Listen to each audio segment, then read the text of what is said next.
Hey, what's up, Rory? This is a quick demo video for you, finally, for your A New Hope version Graflex. As you know, I had this all buttoned up yesterday. Had some problems with the blades because they still needed some sanding as I tried to shove them in there to test, and it was too tight and the magnets came off. In the midst of getting the magnet out for the blade, I ruined the other PCB pixels, 3 of them that were in there, so I had to completely gut that out and replace it. I did give you the CC Sabres pixels because that's what I have in stock. I find these to be a bit brighter because there's 8 of those pixels in there as opposed to 5. So let's get into it. This is a 2-button setup. So you got your activation button right here. Your slide tab right here is going to be your auxiliary. This auxiliary is not on a spring system, so when you're operating this with your thumb and you go to change fonts, you're going to want to be fast, or a blast or deflect, you're going to want to be fast. For blade lockup, obviously you could just press it down and leave it, but then you're going to want to push it back up when you're done. That's how these replicas are set up, and this slide tab is just a little tight. So it's not tight going into the blade holder. I had shaved it down and straightened it out for that, but the connector, the little C clamp that connects the inner piece to the outer piece so this doesn't fall out, just holds everything really tight. So that's what we've got going on right there. How to open this up? Oh, actually, let's talk about your bubble strip, or your bubble, your see-through eye. So I took one of your small ones. Let me just unscrew this real quick. I took one of your small ones. I ran a little bit of E6000 along the interior of that to hold that acrylic piece in place, and that's what I did there. So that would not act as your blade retention. This is just going to be a nice shine through for when you have your blade in, or even if you don't have a blade in. And I just got to screw it back on. One thing about these Graflex is they can be finicky. I mean, I spent a long time actually on the button getting this guy screwed in. So to open this guy up, we'll lift up this clamp. That'll pop loose. I like to take the clamp and the pommel off at the same time, just as a single unit, just like this. I'll kind of wiggle it back and forth, take this out, put it off to the side, and then here is your brass master chassis. So you've got 2 crystals here. You've got a bigger one up here, and then the smaller one I put down over here. So because of the amount of acrylic that the light has to shine through, you'll notice a slight difference between the smaller one's a bit brighter at times than the larger one. They both have the exact same pixel. It's a single neopixel underneath each one, but there's just a slight difference there because of the material to shine through. So this is the door for your board, but you can't get to it when this guy is in here. So to get to that, you're gonna have to take all this stuff up top off so that you can slide this guy out. So this button would have to come off, glass eye, these pins, bunny ears, all that comes out, and then the screw right here comes out, and it takes out this upper lip of the blade holder. That pops out, and then you can slide everything off to the outside here, and then you can get to your board. The door in the back, when we open that up right here, here's your recharge port. And then you have a 28mm Smuggler's Outpost bass speaker right here. So we're just gonna pull your kill key and shut this door.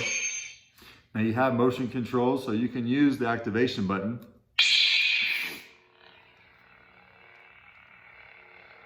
Showing you your crystal there. It lights up really well, but just in person, you're gonna see a slight difference here and there. But you can see it from that angle, everything's lighting up well. From this angle, everything's lighting up really well. You've got nice shine through on your glass eye. It's working well. And then all of your pixels are working well in there as well. So to shut this off, you just hold down the activation button.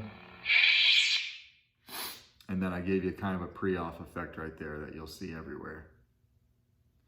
Now, if you don't want to use the activation button, you can just use gesture controls like this.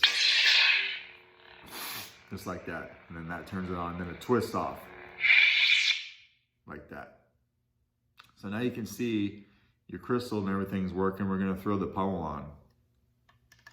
Now you had a little bit of reservation wondering if the rivets in the back for the D-ring or the Cobalt. No, this is a D-ring.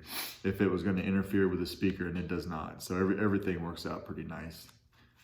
We'll slide this on, slide it, clamp this down. Very good sound.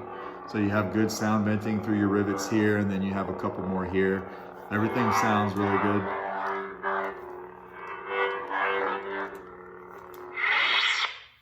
So I had mentioned to you, for the purpose of this video, I'm just going to use my test blade because the long blades do require a bit more sanding, and they're just not quite ready to shove in here yet and test. So last time I tried to do that, and I made it about 10 minutes through this demo video and tried to do that, I ended up costing myself about 5 hours worth of work. So I'm not going to do that this time. But this test blade that I've got is a blade that I've sanded repeatedly over the course of the past year or so to fit into different styles of hilts, and it still is a bit tight.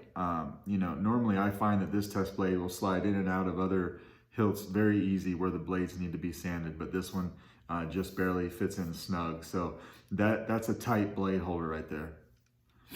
And my board one had gone to sleep.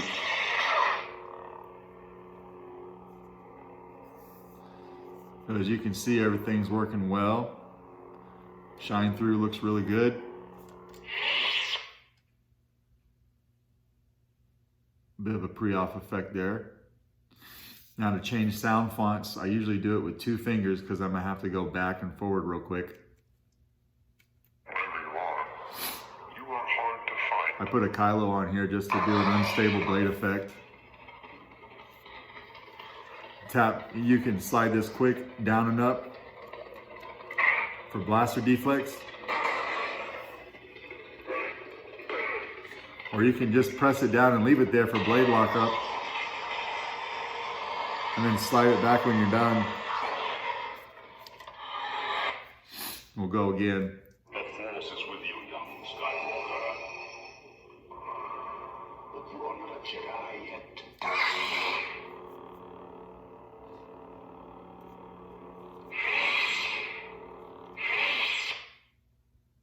Now it has kind of, I just was kind of messing with the pre-offs on each of these blades. I'm never touching that thing again.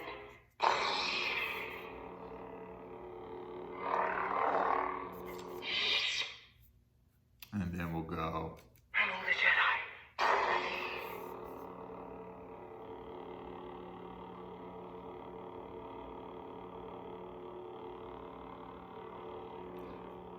Turns into a blue, right?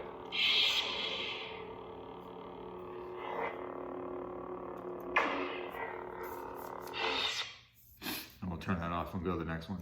Teensy. Smooth Jedi. Just some stock fonts on here. Smooth. Teensy. Smooth. Just smooth. Smooth. Teensy. Smooth. There we go.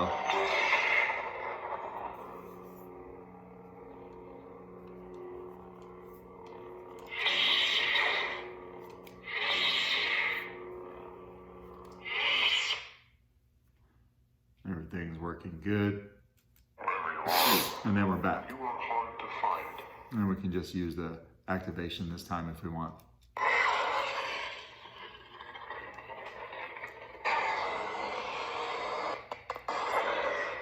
And then hold the button down to turn it off. Just like that. Now, one thing you might notice on these Graflex replicas, on the buttons, sometimes when you hold that button right there and you press it down, it might have a tendency to stick on the side of the button capsule right here. So just a simple, just like pushing it towards the center pops it back up. So of the 4 buttons that you sent me, this is the only one actually that will engage with the activation clamp or the activation switch, because the inside dome is different, and the screw that holds the dome in, that holds this red button in place, is a little bit bigger than the other ones. So that gives a nice surface area to hit that switch. And then of course when we're done, we'll just slide this off, pop this door open, and then put your kill key back in it, just like that. So that's our is your Graflex, and then we'll send it. I'll get this packaged up with your blades today, and we'll probably end up going out in the mail Monday morning. All right, thank you.